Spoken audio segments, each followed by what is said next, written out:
world that claims to be blind to color, names still carry weight. Paperskins follows Andre Collins, a highly qualified job seeker navigating a corporate hiring process that insists on fairness while quietly practicing exclusion. After weeks of unanswered applications, Andre makes a small, strategic change, shortening his name on his resume. The response is immediate. Interviews appear, doors open, nothing else about him has changed. As Andre moves through polished office hallways and carefully worded conversations, he begins to understand that while resumes are meant to reduce people to paper, bias seeps through the cracks. Each interview becomes a test not of skill, but of comfort, how well he fits an unspoken image of professionalism. Megan Holt, the hiring manager, believes deeply in merit-based hiring, yet remains unaware of how deeply her assumptions shape her decisions. The story unfolds through subtle moments rather than overt conflict. Pauses in conversation, surprise masked as praise, questions that drift away from qualifications and toward background. Andre must decide whether to confront the truth directly, stay silent to secure the job, or risk everything by naming the bias he sees. Paperskins exposes modern racism in its most elusive form, polite, deniable, and often invisible to those who benefit from it. The story asks whether fairness on paper can ever exist without honesty in practice, and what it costs to succeed in a system that only welcomes difference after it has been made invisible. Quietly powerful and unsettlingly familiar, Paperskins speaks to anyone who has ever felt the need to shrink, rename, or reframe themselves to be seen as worthy.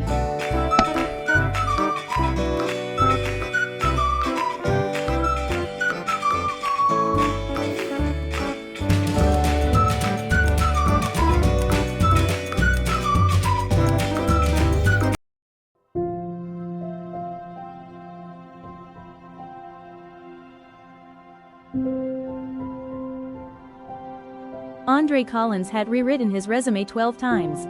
He had adjusted margins, refined verbs, quantified achievements. He had removed hobbies. He had added certifications. He had tailored cover letters until each one sounded enthusiastic but not desperate, confident but not arrogant. Still, nothing. Weeks passed. Automated rejections arrived within minutes. Others never arrived at all. Andre stared at his laptop late one night, the glow reflecting off his glasses. His name sat at the top of the page in bold letters, Andre Collins. He hovered his cursor over it. He remembered a recruiter once telling him, casually, almost kindly, sometimes it helps to sound more neutral. Andre exhaled. He changed it to A. Collins. Nothing else. Same education, same experience, same skills. He uploaded the file and clicked submit. The confirmation email arrived instantly. The interview invitation arrived the next morning.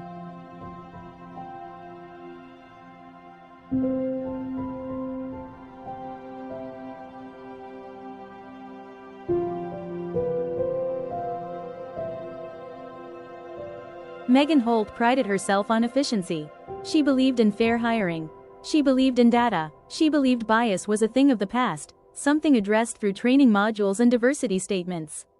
When she scanned resumes, she focused on metrics. Years of experience, relevant tools, culture fit. A. Collins, she said aloud, sipping her coffee. Strong background. She dialed the number. Andre answered on the second ring. Hello, this is Andre Collins.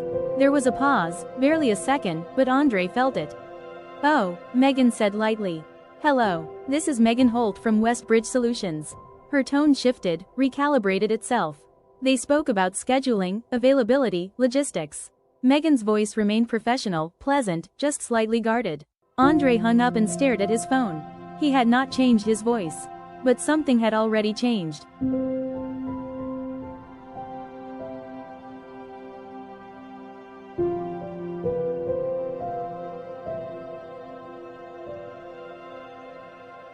The office lobby was glass and steel, neutral colors meant to offend no one. Andre adjusted his tie in the reflection of the elevator doors. He had chosen it carefully, not too bold, not too casual. He had learned, over time, that professionalism was not just a standard. It was a performance. Megan greeted him with a polite smile that hesitated just long enough to register surprise. Andre? She asked. Yes, he said. Nice to meet you, she replied, extending her hand. The interview room smelled faintly of coffee and printer toner. Megan asked all the right questions. Andre gave strong answers. He spoke about projects, outcomes, leadership. You're very articulate, Megan said at one point, smiling. Andre nodded. He didn't say anything. He had learned that responding to comments like that only made things awkward. She asked where he went to school. Then where he was originally from. Then quickly corrected herself. I mean, where you started your career. Andre answered calmly, professionally. On paper, he was perfect. In the room, he could feel himself being evaluated on something he could not see.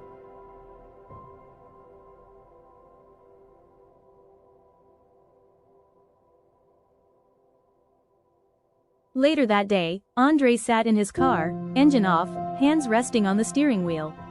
He replayed the interview in his mind, not the questions, but the pauses. The way Megan's eyebrows lifted when he walked in. The surprise that never quite left her face. The way she said his name now, slowly, carefully. Andre opened his phone and scrolled through his sent applications. Dozens with Andre Collins at the top. One with A. Collins. Only one had been answered. The realization did not hit like anger. It landed like confirmation. This was not about qualifications. It never had been.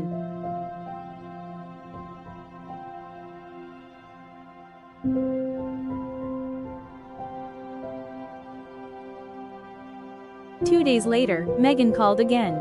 We'd like to move forward, she said. You'd be a great addition to the team. Andre thanked her. He asked about salary, benefits, start dates. Then there was a pause, this time on his end. Megan, he said, can I ask you something? Of course. Would I have gotten this interview if my resume still had my full name on it? Silence. Not denial, not outrage, just silence. I don't think names matter here, Megan finally said. We focus on merit. Andre nodded, though she couldn't see it. I believe you think that, he said. But the data says otherwise. He declined the offer, not angrily, not dramatically, just honestly.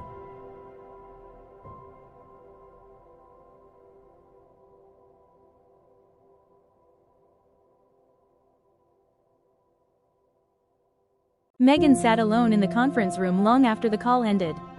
She reopened the resume database. She filtered by qualifications. Then, slowly, she began to notice patterns she had never looked for before. Names. Andre walked out of the building later that week, past glass walls that reflected him back in fragments. He didn't know where he'd land next.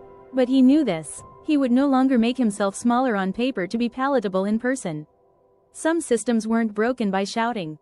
They were broken by naming what everyone pretended not to see. And Andre Collins, fully named, kept walking.